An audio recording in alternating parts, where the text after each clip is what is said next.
வருங்கால ஆசிரியர் பெருமக்களுக்கு வணக்கம். இந்த வீடியோ வந்து பார்த்தீங்கன்னா பிஜிடிஆர்பிக்கு ரெடி ஆகிறவங்களுக்கு உண்டான காமனான ஜென்ரல் ஸ்டடீஸில் வந்து பார்த்தீங்கன்னா இது 4th யூனிட். ஏற்கனவே 3 யூனிட்டுக்கு வந்து பார்த்தீங்கன்னா வீடியோஸ் போட்டிருக்கோம். இது 4th யூனிட்டுக்கு உண்டான வீடியோ. இந்த 4th யூனிட்டுமே பார்த்தீங்கன்னா உங்களுக்கு டாபிக் வைஸாக இருக்குது. அதில் இருக்க டாபிக் வைஸாக தான் கொஷின்ஸ் ஃபுல்லாகவே இருக்குது. ஸோ நீங்கள் பார்த்துட்டு ஏதாவது கரெக்ஷன் சஜெக்ஷன் ஏதாவது இருந்துச்சுன்னா கண்டிப்பாக ஃபீட்பேக் ஏதாவது இருந்தால் நீங்கள் கமெண்ட்ஸில் சொல்லலாம். இது கரெக்ஷன் ஏதாவது இருக்கும் பட்சத்தில் உங்களை அடுத்த வீடியோவில் அதை வந்து கரெக்ட் பண்ணிக்கிறோம். இது ப்ரிப்பேர் பண்ணுறவங்க கொஞ்சம் நல்லா பார்த்துக்குங்க. இதில் ஒரு 100 கொஷின்ஸ் இருக்குது. இதோட வந்து பார்த்தீங்கன்னா 4th யூனிட் கம்ப்ளீட் ஆகிடும். சரி, பார்த்துட்டு உங்களோட ஃபீட்பேக்கை கண்டிப்பாக நீங்கள் சொல்லுங்கள். பார்ப்போம். ஃபஸ்ட் கொஷின் வந்து பார்த்தீங்கன்னா, இந்தியாவின் வட எல்லையாக அமையும் மலைத்தொடர் எது? இமயமலைகள். இந்தியாவின் மிக உயரமான சிகரம் எது? காட்பின் ஆஸ்டின் K2. இந்தியாவில் பொறுத்த வரைக்கும் K2. அதே வந்து உலகத்தில் எவரெஸ்ட் சிகரம். அதனால் கரெக்டாக இந்தியாவை உலகமானு பார்த்துக்குங்க. கொஷினை வந்து நீங்கள் எப்போதுமே நல்லா படித்து பார்த்துட்டு அதுக்கப்புறம் ஆன்சர் பண்ணுங்கள். தக்கான பீடபூமி முதன்மையாக எந்த வகை பாறைகளால் ஆனது? தீப்பாறைகள். 4வது கொஷின், பின்வருவனவற்றில் இந்தியாவில் வந்து பழமையான மடிப்பு மலைத்தொடர் எது அப்படின்னு பார்த்தீங்கன்னா ஆரவல்லி மலைத்தொடர். ஆரவல்லி மலைத்தொடர் தான் பார்த்தீங்கன்னா ஒரு பழமையான மடிப்பு மலைத்தொடர். அதேமாதிரி இங்கிலீஷ்லுமே கொஷின் இருக்குது. இந்த இங்கிலீஷ் மீடியம் ஸ்டூடெண்ட்ஸ் வந்து பார்த்தீங்கன்னா இங்கிலீஷில் இருக்கிறத கொஞ்சம் நீங்கள் படிச்சுக்கோங்க. நீங்கள் லாஸ்ட் டைம் எல்லாம் கேட்டதுனால போத் இங்கிலீஷ் அண்ட் தமிழ் ரெண்டுலேயுமே இருக்குது. ஸோ நீங்கள் பார்த்துக்கலாம். 5வது கொஷின், பிரபலமான தார் பாலைவனம் இந்தியாவின் எந்த பகுதியில் அமைந்துள்ளது? மேற்கு பகுதி.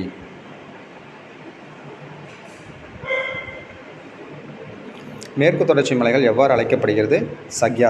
சக்யாத்ரி என மேற்கு தொடர்ச்சி மலைகள் அழைக்கப்படுகின்றன.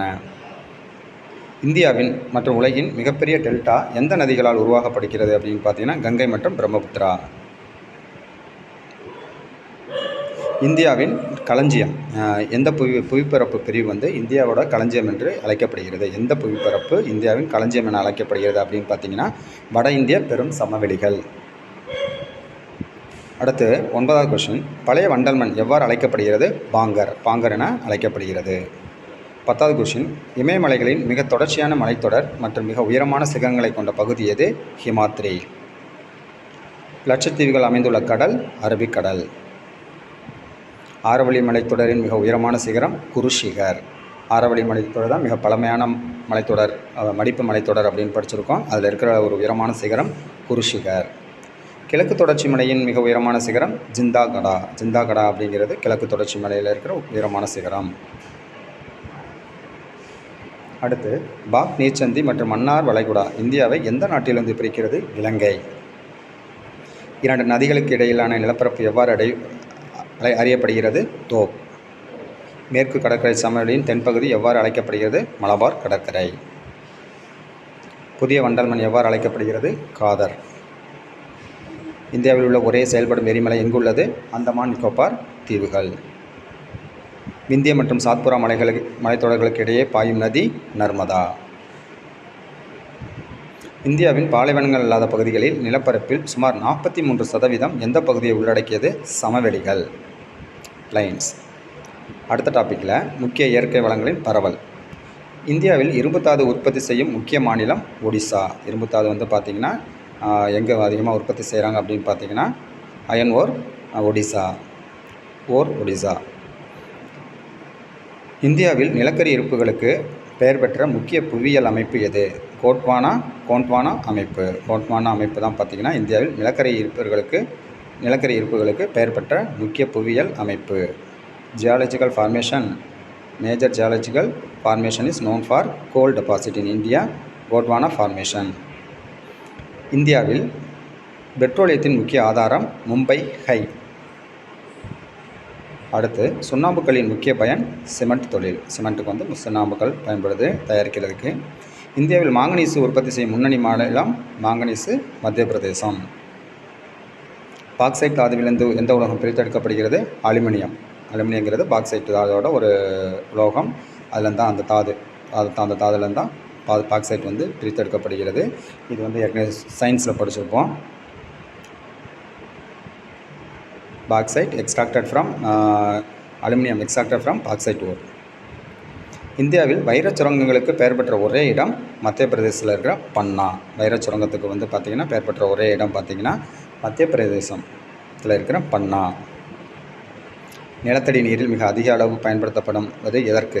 நிலத்தடி நீரில் மிக அதிக அளவு பயன்படுத்துவது எதற்காக அப்படின்னு பார்த்தீங்கன்னா நீர்ப்பாசனத்துக்காக அதிக அளவு நீர் நிலத்தடி நீர் பயன்படுத்தப்படுகிறது. இந்தியாவில் அதிக அளவு தங்கம் உற்பத்தி செய்யும் மாநிலம் கர்நாடகா.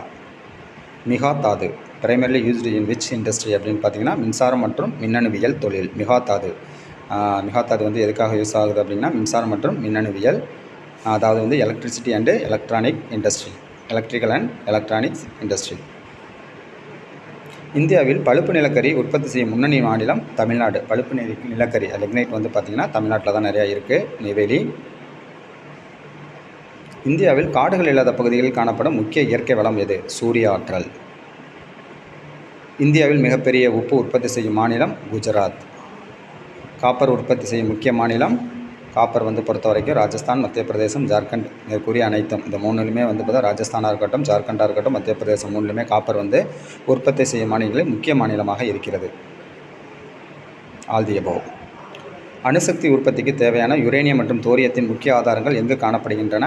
கடற்கரை மணல். கடற்கரை மணலில் தான் யுரேனியம் மற்றும் தோரியத்தின் முக்கிய ஆதாரங்கள் கிடைக்கப்படுகிறது அணுசக்தி தயாரிப்பதற்கான. இந்தியாவின் மிகப்பெரிய கரும்பு உற்பத்தி செய்யும் மாநிலம் உத்தரப்பிரதேசம். யூபியில் தான் வந்து பார்த்திங்கன்னா கரும்பு வந்து பார்த்திங்கன்னா அதிகமாக உற்பத்தி செய்யப்படுகிறது. இந்தியாவில் தேயிலை உற்பத்திக்கு பெயர் பெற்ற பகுதி அஸ்ஸாம் மற்றும் டார்ஜிலிங்.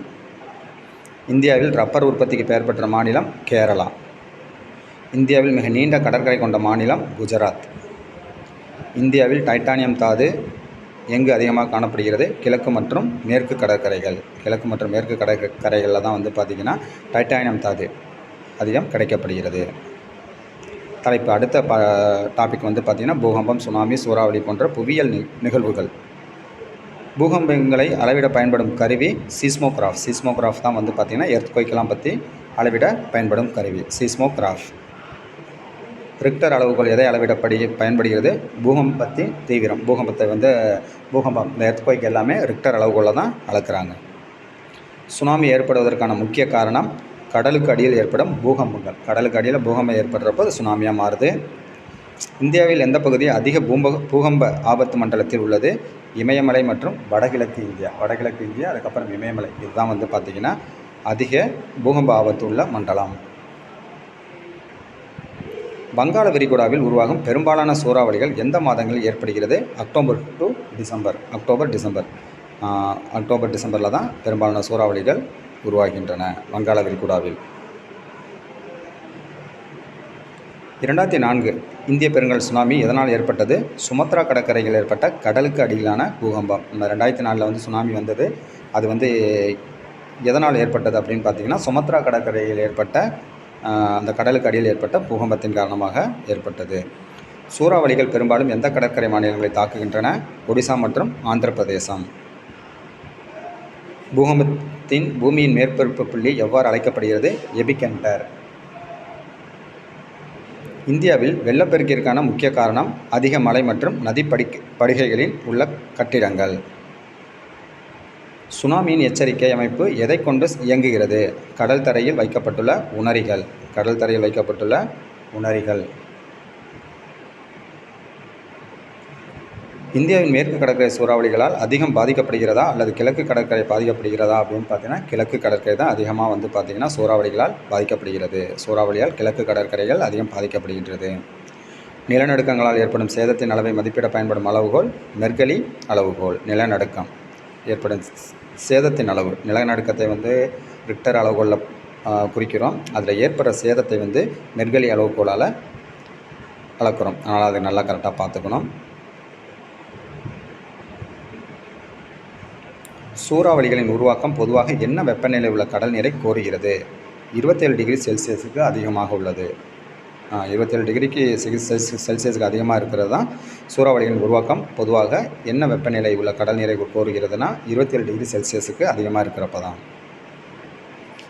பூகம்ப மண்டலங்களின் அடிப்படையில் இந்தியா எத்தனை மண்டலங்களாக பிரிக்கப்படுகிறது? பூகம்பத்தை பொறுத்த வரைக்கும் 4 மண்டலமாக இந்தியா பிரிக்கப்படுகிறது. இந்தியாவின் எந்த பகுதி அதிக வறட்சிக்கு ஆளாகிறது? மத்திய மற்றும் மேற்கு இந்தியா. சென்ட்ரல் மற்றும் வெஸ்டர்ன் இந்தியா. கடற்கரை மண்டலங்களில் சுனாமியின் விளைவுகளை குறைப்பதற்கான ஒரு இயற்கை வழி சதுப்பு நில காடுகளை நடுதல். மாங்க்ரோஸ் காடுகள். Planting mangroves. வெள்ளச் சமவெளிகளில் உள்ள ஆறுகளில் நீர்மட்டம் அதிகரிப்பதே பெரும்பாலும் எதற்கு வழிவகுக்கிறது? வெள்ளப்பெருக்கு. வெள்ளச் சமவெளிகளில் உள்ள ஆறுகளில் நீர்மட்டம் அதிகரிப்பதே பெரும்பாலும் எதற்கு வழிவகுக்கிறது அப்படின்னு பார்த்தீங்கன்னா வெள்ளப்பெருக்குக்கு வழிவகுக்கிறது. இந்தியாவில் அதிக வெள்ளப்பெருக்கு ஏற்படும் மாநிலம் பீகார். பீகாரில் தான் அதிக ஃப்ளட்டு நிறையா ஆகுது. சூறாவளிகளின் மையப்பகுதி பொதுவாக எவ்வாறு அழைக்கப்படுகிறது? கண். சூறாவளிகளின் மையப்பகுதி கண். நிலச்சரிவுகள் பொதுவாக எந்த பகுதிகளில் ஏற்படுகின்றன? மலைப்பாங்கான பகுதிகள். இந்தியாவின் அட்சரேகை மற்றும் தீர்க்கரேகை பரவல் என்ன அப்படின்னு பார்த்தீங்கன்னா, இந்தியாவோட அச்சம் மற்றும் தீர்க்கரேகை பரவல் வந்து பார்த்திங்கன்னா 8 டிகிரி 4 எண் நார்த்திலிருந்து 37 டிகிரி 6 எண் அட்சரேகை மற்றும் 68 டிகிரி 7 ஈஸ்டிலிருந்து அதுக்கப்புறம் 97 டிகிரி 25 அந்த இதில் வந்து தீர்க்க ரேகை வரை உள்ளது. அந்த அட்சரேகை தீர்க்க ரேகை கரெக்டாக நீங்கள் பார்த்துக்கணும். 84 376 ரெண்டுமே எண்ணு, அதாவது நார்த் ஈஸ்ட்டில் தான் இருக்குது உங்களுக்கு. 84 376 ஈஸ்ட்டில் வந்து 687 97 25 கொஞ்சம் ஞாபகம் வச்சுக்கலாம். அடுத்து இந்தியாவின் நில எல்லை எத்தனை கிலோமீட்டர் அப்படின்னு பார்த்தீங்கன்னா, இந்தியாவோட நில எல்லையானது 15,200 கிலோமீட்டர். 15,200 கிலோமீட்டர். இதோட வந்து பார்த்திங்கன்னா இந்த யூனிட் 4க்கு உண்டான கொஞ்சம் கொஷின் வந்து முடிஞ்சிருக்கு. ஒரு நியர்பை ஒரு 95லேருந்து ஒரு 100 கொஷின்ஸ் இதில் இருக்குது. ஸோ நீங்கள் அதை பார்த்துட்டு என்ன ஏதாவது ஃபீட்பேக் சஜஷன் தான் சொல்லுங்கள், பார்ப்போம்.